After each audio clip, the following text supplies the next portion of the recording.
Look at that, I did hit one of the apples. Thank you. Okay, now to show you the kind of trust that you need to have with your horse, Buster, I want you to start running. Can we start running, Buster? No, I'm not going to do that. I got to have some fun too. If you ever want to try this at home, I would suggest you don't ever try it by yourself. Unfortunately, here on the Northern Plains, horse archery has been a very lost art form for the past 100 years. People in Korea, China, Japan, they have the benefit of having instructors that are masters that have been shooting for 40 to 70 years, literally. And so we don't have that here. So we've kind of had to rediscover some of the techniques that we used a long time ago. Here he is. Now let's welcome him again, if you would, Mr. Jay Redhawk. Good afternoon. How is everybody? Good. My name is Jay Redhawk, and I'm the director of Itazi Pagalogali, which translates to Bring Back the Bow. We are a Cheyenne River Sioux Reservation-based organization, and we get a lot of kids up there that are interested in horses and archery, and we combine the two. I'm also a board member of the Mounted Archery Association of the Americas. I need some volunteers. I'm going to pick up some of these arrows here. And Buster, this guy's such a good horse. I'd like to thank Warren and Mayola West and their granddaughter for providing Buster. He just followed me around. I think I could throw hand grenades off him and he wouldn't care. Come on, Buster. If I could teach him to pick up arrows, boy, that'd be really be something. I need my two helpers. Come on, Buster. Come on, Buster. Where's my helpers, Miles and Maddie Cooper? Come on, Buster.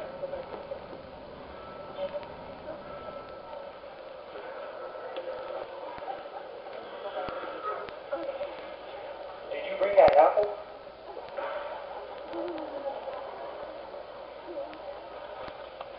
How many people have ever thought about horse archery? Couple. Okay, we see horse archery in movies all the time, but you guys never think about it. Who's seen The Last Samurai, Lord of the Rings, the animated Disney Mulan, King Arthur? There's horse archery going on in movies, Dances with Wolves, all the time, but we don't really pay too much mind to it. And this is an art form and a discipline. It's not really a sport. I've had the opportunity to talk with people from all over the world, from Japan, Korea, Czechoslovakia, and Hungary, and they actually have national teams and they compete. Oh, great, you guys brought the apple. Okay. Are there any attorneys in the audience?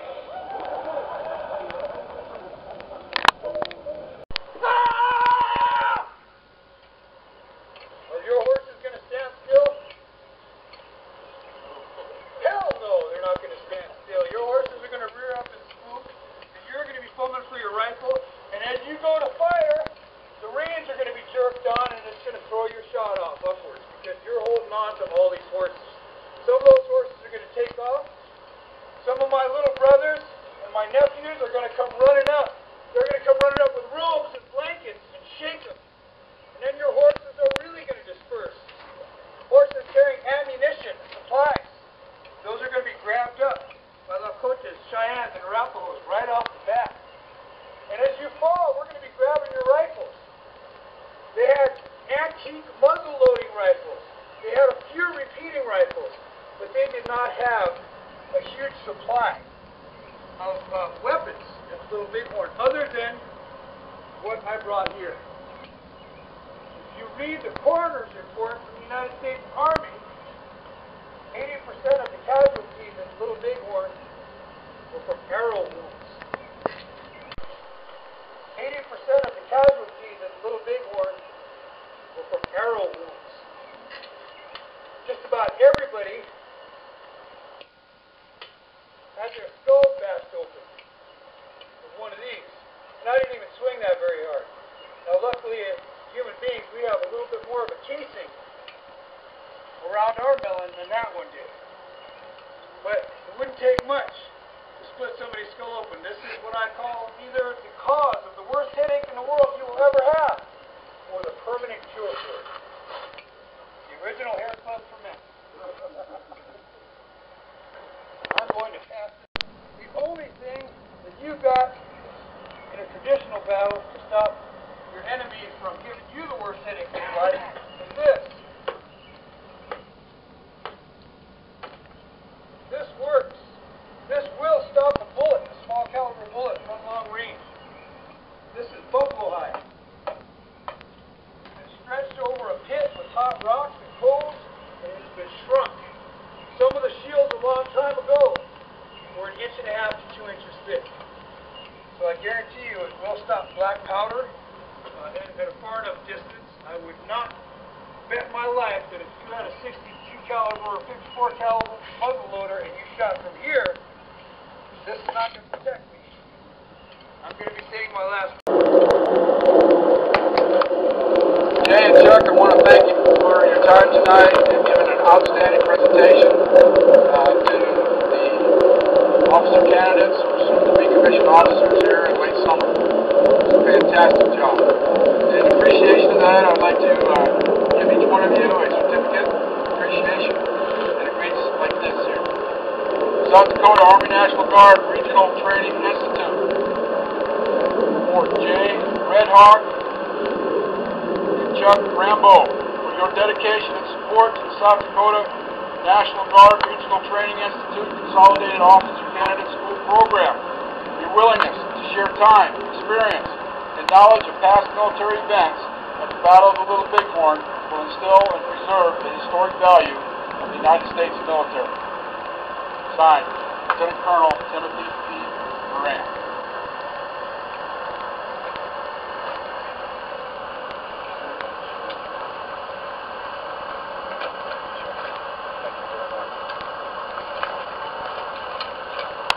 Officer candidates, let's give them a nice, big, loud, thundering.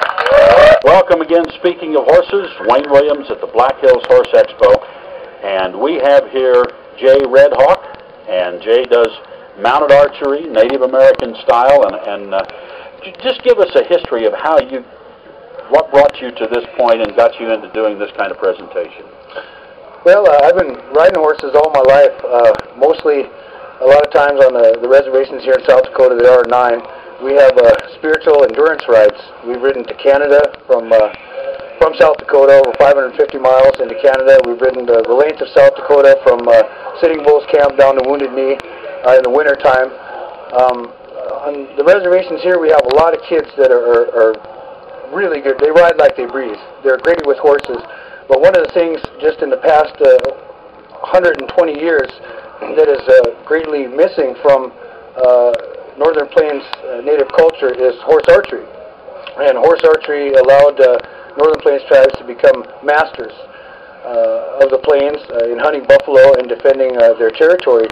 And it's something that nowadays we're using it as a tool to keep kids away from drugs and alcohol, which is a very big thing, and away from gangs, and to keep them active and healthy and fit instead of playing Xbox and sitting around text messaging and checking their emails. And that's good for kids to learn, but we want to get them involved in equestrian activities and keep them busy. Well, it's wonderful to keep the kids busy and doing that and teach them the history, of how this all came about. So we're glad to have a chance to talk to you here and learn a little more about it. Now we're going to see just a little bit about what you do. So let's move to the horses and check this out. Sure. Sounds great. Thank you very much. Thank you.